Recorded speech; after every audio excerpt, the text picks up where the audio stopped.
అందరికీ నమస్కారం అమ్మ. మీ అందరూ సంతానం కోసం చాలా దూరాల నుంచి వచ్చారు. మీరు వచ్చారంటాం కన్నా దేవుడు తీసుకొచ్చాడంటాం కరెక్టు. మీకు స్నేహితుల ద్వారానో, బంధువుల ద్వారానో, లేదా యూట్యూబ్ ద్వారానో, ఇన్స్టాగ్రామ్ ద్వారానో, ఒక వీడియో రూపంలోనో భగవంతుడు మీకు ఐవీఎఫ్ లేకుండా, ఆపరేషన్ లేకోకుండా మీకు సంతానం కలిగించాలని ఇక్కడికి లాక్కొచ్చాడు. సరే, ఇక్కడ మరి కొంతసేపు టైం పడుతుంది. టెస్ట్లని అవని ఇవని కొంత సమయం పడుతుంది. భోజనం ఆకలేసినప్పుడు మరి బయటికి పంపించాలంటే బయట సరైన హోటల్స్ దగ్గరలో లేవు. మీరు ఊరు కాని ఊరిలో ఇబ్బంది పడతారు. ఆ హోటల్ ఎత్తుక్కుంటూ దారి తప్పే అవకాశం ఉంటుంది. ఎండలో ఎండిపోవచ్చు, వర్షం వస్తే తడిసిపోవచ్చు, లేదా దొరికిన బడ్డీల దగ్గర ఏది పడితే తిని ఆరోగ్యం పాడు చేసుకోవచ్చు. ఇవన్నీ లేకోకుండా మీకు సౌకర్యవంతంగా మేమే తీసుకొచ్చి ఇక్కడ భోజనం పెడితే బాగుంటుందని మన మేడం గారు ఒక ఆలోచన చేసి, ఒక అమ్మ మనసుతో ఆలోచించి ఇది ఆగస్టు 2025 నుంచి స్టార్ట్ చేసాం. ఆగస్టు 2025 నుంచి ఇప్పుడు వరకు నిత్య అన్న ప్రసాద వితరణ కింద ఇక్కడ మన దగ్గరికి వచ్చిన పేషెంట్లందరికీ భోజనం పెట్టుకోవడం జరుగుతుంది. సో ఆ కార్యక్రమం కింద మిమ్మల్ని ఇక్కడ కూర్చోబెట్టాం. సరే, భోజనం ఎందుకు పెట్టాలి? డాక్టర్లు ఎక్కడా భోజనం పెట్టరు. మీరు ఎక్కడా చూసుంటారు ప్రపంచంలో, నాకు తెలిసి. మరి ఎందుకు భోజనం పెడుతున్నారంటే, ఒక గుడికి వెళ్ళినప్పుడు, చర్చికి వెళ్ళినప్పుడు, మసీదుకి వెళ్ళినప్పుడు ఎలాగైతే మీకు అక్కడ ప్రసాదం ఇస్తారో, ఇది కూడా ఒక గుడి, చర్చి, మసీదు లాగా భావించాము. కాబట్టి మీ సంతానం పొందడానికి భగవంతుడే ఇక్కడికి పంపించారు. కాబట్టి ఇక్కడ కూడా మీకు ఒక ప్రసాదం అందాలి అనే ఉద్దేశంతో ఇక్కడ మీకు ఆహారాన్ని ప్రసాదంగా అందిస్తున్నాం. సో ఈ ఆహారాన్ని ప్రసాదంగా అందించడంలో మరొక ముఖ్య ఉద్దేశం కూడా ఉంది. మనం వీర్యకణాన్ని పెంచుకోవాలన్నా, అండాల క్వాలిటీని ఇంప్రూవ్ చేసుకోవాలన్నా ఆహారమే మూలాధారం. అందుకనే మీరు ఆహారం తీసుకునే విధానాన్ని కొంచెం శ్రద్ధ పెట్టాలి. మీరు బిడ్డ కావాలని కోరుకుంటున్నారు కాబట్టి ఆహారం బెట కొంత మీరు శ్రద్ధ పెట్టాలి. అది ఎలా పెట్టాలనేది మీకు తెలియదు కాబట్టి ఒక 2 మాటలు చెప్పి ఆ ప్రసాదాన్ని మీ చేతిలో పెడతాం. ఈ ఆహారాన్ని తినేటప్పుడు ఖచ్చితంగా మీరు భగవంతుడి ప్రసాదంగా భావించి తినాలి. ఇక్కడనే కాదు, ఇంటి దగ్గరికి వెళ్ళినా కూడా మీరు ఆహారాన్ని తయారు చేసుకునేటప్పుడు భగవంతుడు ప్రసాదం తయారు చేస్తున్నట్టుగానే తయారు చేయాలి. ఏం భగవంతుడు అండి, మాకు పిల్లల్ని ఇవ్వట్లేదు, బోడి బొకాడియా భగవంతుడు, ఆయనతో మాకు పని ఏంటండి, ఆయనకి పచ్చి కొట్టేశామండి, దేవుణ్ణి మార్చేద్దాం అనుకుంటున్నాం అనే వాళ్ళు కూడా కొంతమంది ఉంటారు. ఎందుకంటే విసుగొచ్చేసి ఉంటుంది, బాధపడుతూ ఉంటారు, ఫ్రస్ట్రేషను, ఇరిటేషను, రెస్ట్లెస్లో ఉంటారు. కానీ భగవంతుడు మీ వెనకాల ఉండకపోతే మీరు ఇక్కడ వరకు రాలేరు, డాక్టర్ వైఎస్ బాబుని దర్శించుకోలేరు. అలాగే భగవంతుడు మీ వెనకాల శ్రద్ధ పెట్టకపోతే మీకు ఐవీఎఫ్లు లేకుండా, ఆపరేషన్ లేకోకుండా, హింస లేకోకుండా, ప్రత్యక్ష నరకాన్ని చూడాల్సిన అవసరం లేకోకుండా చక్కగా సంతానాన్ని పొందే దారి ఆయన చూపించేవాడు కాదు. మిమ్మల్ని వెనకాల నిలబెట్టి తీసుకొచ్చేవాడు కాదు. పొద్దున్నుంచి కూడా మీ వెనకాల దెయ్యాలు వస్తూ ఉంటాయి. ఇక్కడ డాక్టర్ కనపడలేదు, ఇంతవరకు ఇంకా టెస్టులు చేసేస్తున్నారు, మళ్ళీ ఏదో ఇంజక్షన్లు కూడా చేసేస్తున్నారు, ఇంతవరకు డాక్టర్ కనపడలేదు, పదా వెళ్ళిపోదాం, అనవసరంగా తీసుకొచ్చావు, ఇదేదో హాస్పిటల్ లాగలేదు, నాకు తేడాగా ఉంది, మళ్ళీ పైగా భోజనం అంటున్నారు, 500 సంవత్సరానికి ఫీజు తీసుకుని భోజనం కూడా పెడుతున్నారంటే వీళ్ళు ఏమాత్రం కిడ్నీలు లేపేస్తారు అని చెప్పేసి ఒక సైతాన్ వచ్చి మనల్ని భయపెట్టి ఇక్కడి నుంచి లాక్కుపోవడానికి ప్రయత్నిస్తుంటే ఆ భగవంతుడు నీ వెనకాల గట్టిగా నిలబడ్డాడు కాబట్టే మీరు ఓర్పుగా ఇక్కడ వరకు కూర్చోగలిగారు. వెంకటేశ్వర స్వామి గుడికి వెళ్ళినప్పుడు కూడా మీకు ఇంతే. ఒక గది నుంచి ఇంకొక గదిలోకి, ఒక గది నుంచి ఇంకొక గదిలోకి దేవుడు దర్శనం అయితే జరగదు. గదులు మారుతూ ఉంటాయి తప్ప దేవుడు దర్శనం కాదు. ఏదో ఒక గదిలో భోజనాలు కూడా పెట్టేస్తారు కదా, అలాగే జరుగుతూ ఉంటుంది. కాకపోతే ఇక్కడ మీ వెనకాల భగవంతుడు ఉన్నాడనే విషయం మీకు అర్థమవుతూ ఉంటుంది. అక్కడ ఎలా అర్థమవుతుందో ఇక్కడ కూడా మీరు అర్థం చేసుకుని అలాగే భగవంతుని గట్టిగా పట్టుకుని కూర్చుంటే ఖచ్చితంగా మీరు ప్రెగ్నెన్సీ పొందే మార్గాలు ఇక్కడ తెలుస్తాయి. అలాంటి మార్గమే ఆహారం గురించి నేను చెప్పబోయే ఈ చిట్కా. ఆహారాన్ని వండుకునేటప్పుడు తప్పనిసరిగా మీరు ఈ ఆహారము మా వీర్యకణాల వృద్ధికి, అండాల క్వాలిటీకి ఉపయోగపడబోతుంది. విటమిన్స్ కింద, మినరల్స్ కింద, న్యూట్రియంట్స్ కింద, ట్రేస్ ఎలిమెంట్స్ కింద ఇది మారబోతుంది, నాకు బిడ్డని ప్రసాదించబోతుంది అన్న ధ్యాసతో, అలాంటి ఆలోచనతో ఆహారాన్ని వండుకోవాలి. మీ అమ్మ చూడండి, నా బిడ్డ బాగుండాలి, అభివృద్ధి పదంలోకి రావాలి, అందరికన్నా ముందుండాలని ఆలోచన చేస్తూ ఆహారం వండుద్ది కాబట్టే నీ అమ్మ ఆహారానికి అంత శక్తి వచ్చింది. మీరు కూడా అలాగే బిడ్డ కోసం ఆలోచన చేస్తూ వండుకోవాలి. రెండోది, మీరు ఆహారాన్ని స్వీకరించేటప్పుడు ఎవరి చేతి మీద పడితే వాళ్ళ చేతి మీద, ఎవరు పెట్టినా పెడితే వాళ్ళు పెట్టింది తినకూడదు. మీ శత్రువులు కానీ, మీ దుర్మార్గులు కానీ, దుష్టులు కానీ ఎవరైనా పాపపు సొమ్ముతో సంపాదించి ఆ డబ్బుతో నీకు ఆహారం పెడుతుంటే అలాంటి ఆహారాన్ని నువ్వు ముట్టుకోకూడదు. భగవంతుడు మనకి చాలా రకాలైన మంచి వ్యక్తుల్ని ఇచ్చాడు. వారి చేతుల మీదకి వచ్చిన ఆహారాన్ని నువ్వు తినాలి. అది మీ అమ్మ అవ్వచ్చు, మీ ఆవిడ అవ్వచ్చు, మీ ఆయన అవ్వచ్చు, నీ క్షేమాన్ని కోరే నీ మిత్రుడు అవ్వచ్చు, స్నేహితుడు అవ్వచ్చు, శ్రేయోభిలాషులు అవ్వచ్చు. నీ మంచిని కోరే వారి చేతుల మీదుగా వచ్చిన ఆహారాన్నే నువ్వు స్వీకరించాలి. మీ ఇంట్లో పులిహార తింటే వట్టి పులిహారేనమ్మా, అదే గుడిలో పూజారి గారి చేతుల దగ్గర తీసుకుంటే ప్రసాదం.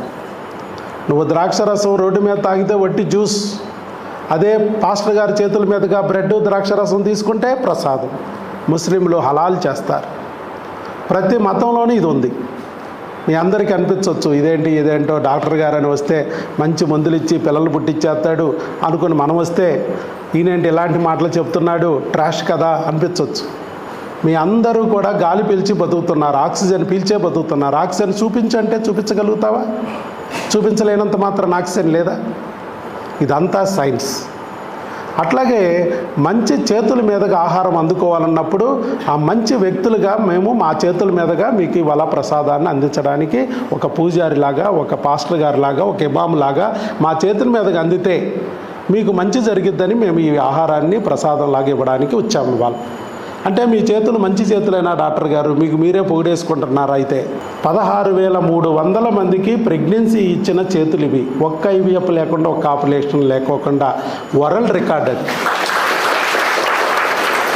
భగవంతుడు మనకు ఆ శక్తి ఇవ్వకపోతే మనం ఇవ్వలేమమ్మా.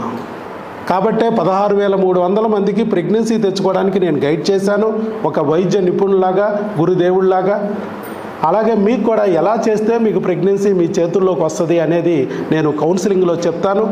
మరి మంచి మనసున్న డాక్టర్లకు కూడా ఈ విషయం తెలియాలంటే నీకు ఎలాగైతే యూట్యూబ్ ద్వారానో, ఇన్స్టాగ్రామ్ ద్వారానో, స్నేహితుడి ద్వారానో, బంధువు ద్వారానో భగవంతుడు నీకు తెలియజేసి ఐవీఎఫ్ లేకుండా, ఆపరేషన్ లేకుండా నా దగ్గరే ప్రెగ్నెన్సీ పొందే మార్గం చూపించాడో అలాగే వాళ్ళకు కూడా ఈ వీడియో ద్వారా, ఫోటో ద్వారా ఆ విషయం తెలియజేసి వాళ్ళ దగ్గరకు వచ్చిన పేషెంట్లకు కూడా భోజనం పెట్టించుకునే మరి ఆలోచన కలిగిస్తే ఇది రాష్ట్రంలోనూ ఈ దేశంలోనూ ఒక కొత్త పద్ధతికి శ్రీకారం చుట్టినట్టు అవుద్ది అనే ఉద్దేశంతోనే మేము ఈ ఫోటోలు, వీడియోలు తీస్తున్నాం. అంతకన్నా వేరే ఉద్దేశం లేదమ్మా.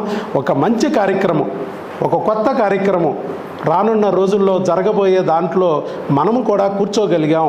ఆ భగవంతుడి కార్యక్రమంలో, ఆయన చేస్తున్న లోక కళ్యాణంలో మనం కూడా ఉన్నాము అనే భావనతోనే మీరు ఇది అర్థం చేసుకుని ఉంటారని మరి ఆశిస్తున్నాను. మరి ఈరోజు చక్కగా మీరు అందరూ ఇక్కడ కూర్చున్నారు. కాబోయే మాతృదేవతలు, పితృదేవతలు మీ అందరికి కూడా మీరు అనుకున్న కోరిక నెరవేరాలని, అతి తొందరలోనే మీరు అమ్మా నాన్నలు కావాలని మనస్ఫూర్తిగా దీవిస్తున్నాను. All the best. God bless you. All the best అండి. అతి త్వరలో మీ అందరూ అమ్మా నాన్న అవ్వాలని కోరుకుంటున్నాను. Thank you so much.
మన 3 ప్రయత్నాలు ఉన్నా కూడా ప్రెగ్నెన్సీ తెప్పించాం న్యాచురల్. ఇలా వీళ్ళందరూ మీరు కూడా వస్తారు ఇదో రోజు. అలాగే వాళ్ళు కూడా చక్కగా భగవంతుడు ఆశీస్సులు పెట్టి మన దేవుడు పెట్టారు.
అందరికీ కూడా భగవంతుడు ఎంత కోరున్నాడు కాబట్టి మీరు ఇక్కడ రాగలిగారు.